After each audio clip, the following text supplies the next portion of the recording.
Hello, hello, hello, boys. How are you all doing? I'll just make it simple and easy so that everyone understands on the streaming and the call. The point of this is not to spread hate, cause drama, or put anyone on the spot. Oh, can we, hold on, before we can do it, sorry, real quick. We've got Banditcamp as well as their developer, which is the third one over. We've got Christian in the middle. Christian, what's your site called again? I totally forgot. Kodak, but it's not really my site. That's just one I made for Okay, then there's Hobbs of Rustclash, Rustop or Rust Ignite, which is me, Carrot, and then obviously me. Verza's connecting, and then Pro said he's on his way back as well. There's Verza of GainsGG, and then I think we're waiting on Pro. And to avoid drama, Win of Rust Kingdom isn't jumping in just so that stuff don't get dramaed. Yeah, but when you closed down Rust Ignite, there was 2,500 in on-site debts owed, right? And they didn't get paid out instantly, and people were left with them. And then when you opened Rust up, then you paid out, correct? What happened? That you do. What happened was when we first made the data transfer with all the player balances on Rust Ignite, that happened instantaneously. That's just a database thing that we just transferred over. But all the games that were live, I had to go back and I had to manually give people back their money myself, and I did that, but it took a few days, obviously. But that isn't the question about you whether you're paying it back now. The question is, when you closed Rust Ignite, there was 2,500 in owed balances, raffles, etc., and then it hasn't been paid off till Rust Op, which was a time frame of months and months and months. What, 6 months plus? No, they could. Okay, so what happened was there's about 2 or 3 months of Rust Ignite being open, and you could still play on it, you could still gamble or whatever and withdraw as long as there's skins in the withdrawal from people depositing. I didn't have any money to put back into it because I lost already quite a bit of money from it, so I couldn't put any more into it. So I just left the website open, paying the monthly payments for it, and then I was just waiting for a time period where I could put more money into it, and that's why I wanted to rebrand it. So I rebranded it, so I put a lot more money into it, and then that's when I transferred all the data over to Rust.op, and yeah. But once again, you're kind of avoiding the question here. During that time when Rust Ignite shut with on-site balance for months and months, people were owed money by you owed people money, correct? 2,500 They plus. still had that money. But you closed the site when you still owed money. I did not close that site. It stayed open until Rust.op came open. But did you pay that 2,500 until Rust.op opened? The whatever balance that was on Rust Ignite got transferred over to Rust.op. Yes, but before Rust.op opened, did you pay them out before that?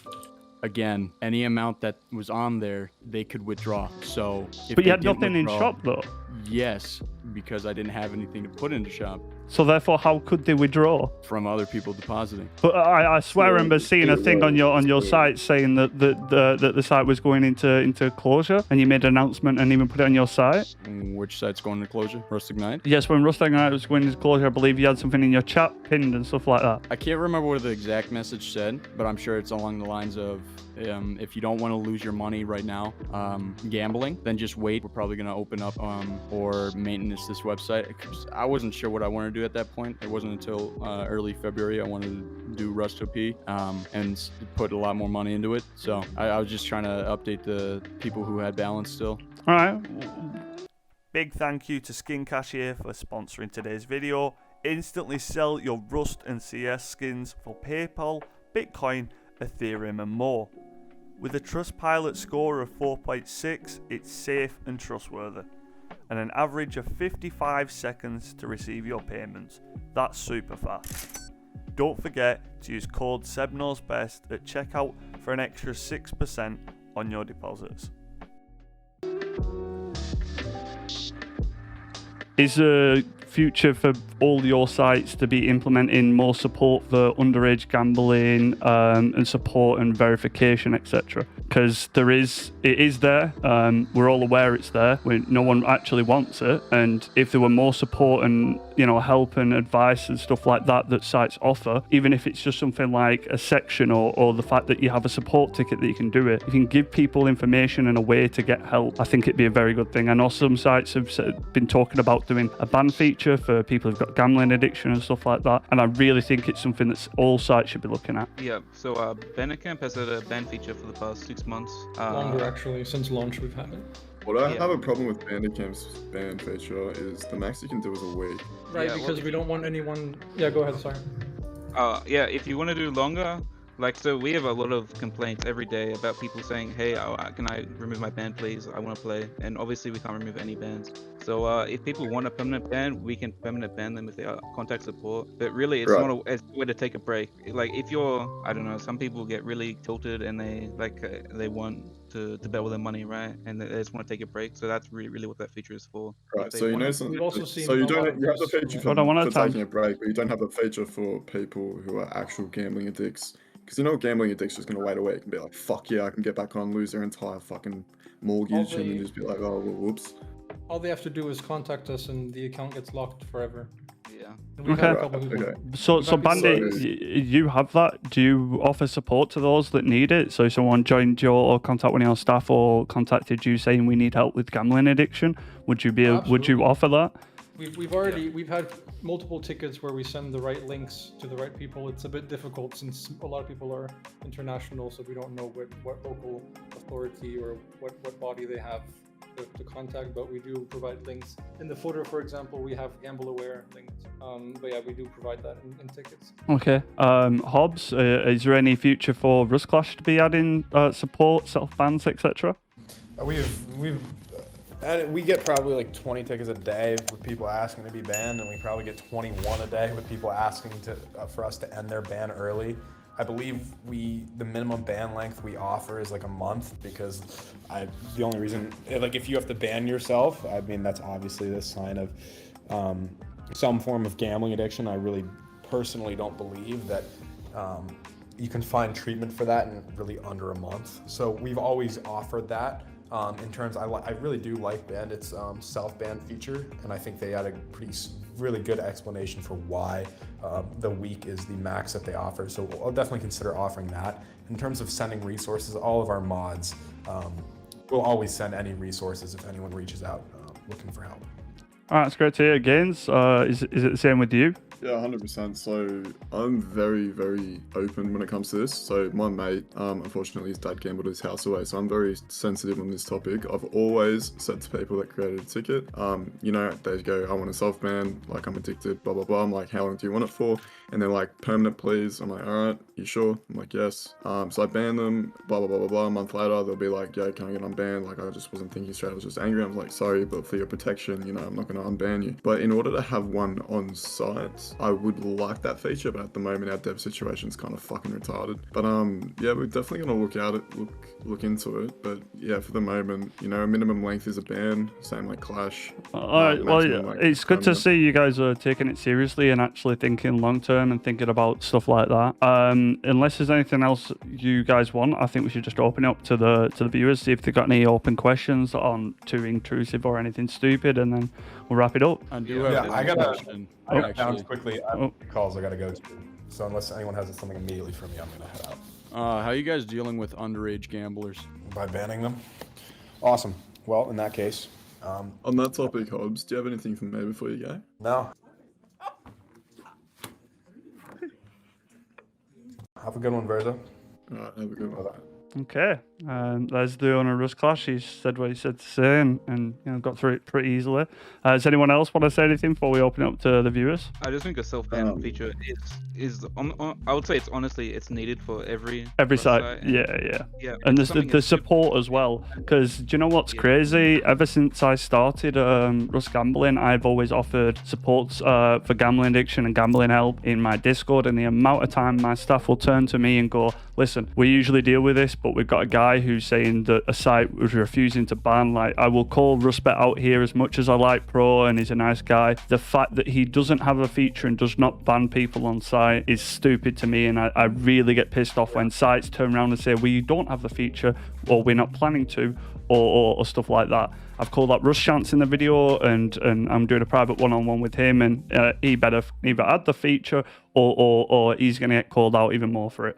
I'm sorry, but these sites, all sites should at least be offering fair game and fair help and support when it comes to gambling addiction, underage gambling. It's the least they can do. Like, they've got all these features to play in different sites and a million ways to deposit, but not a single way to help people who are fucking addicted. I personally see someone named Seb's son in your chat. Saying, It's not my what's son. up with the saying what's up with the $800 in the site's inventory. That was actually a banned bot, so we actually lost that money.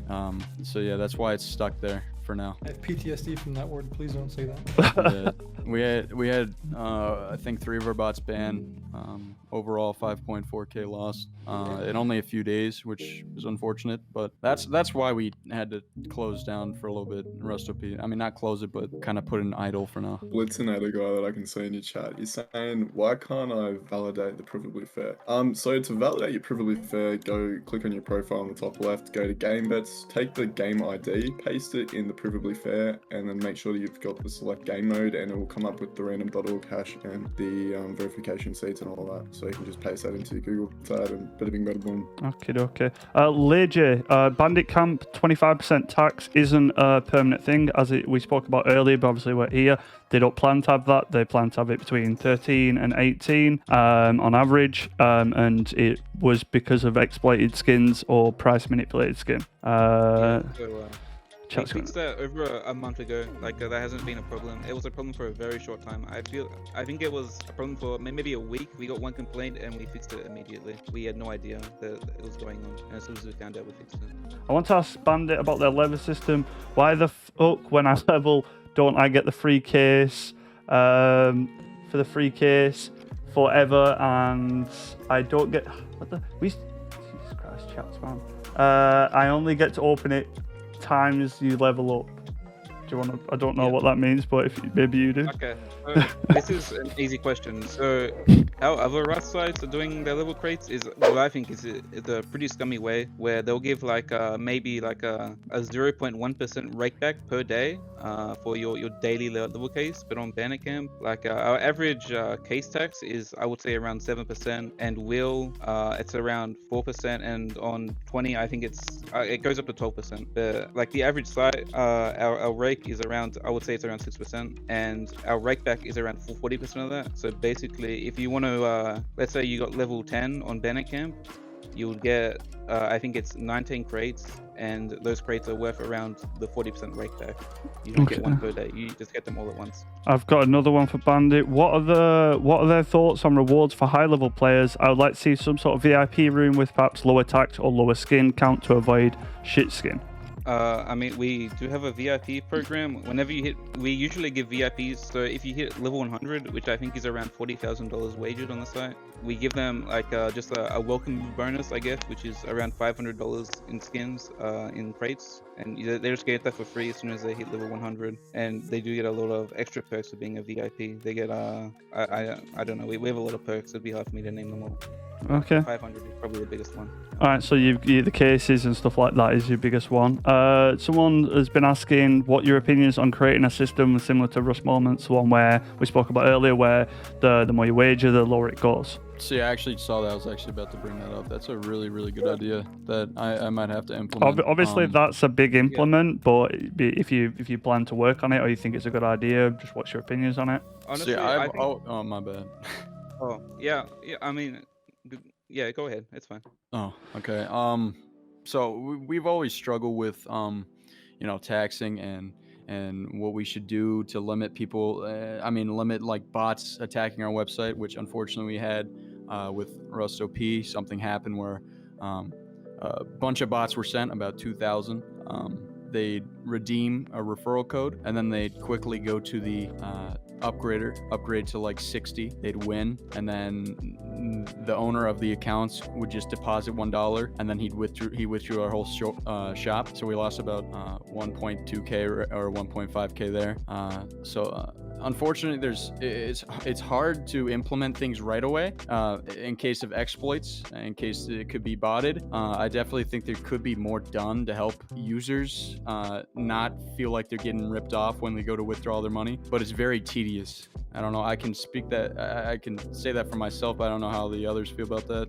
Thank you for answering that question. Also, someone's been typing in chat saying why do you have to be level 5 on games to redeem promo codes, and I thought that was pretty well known, but it's bots.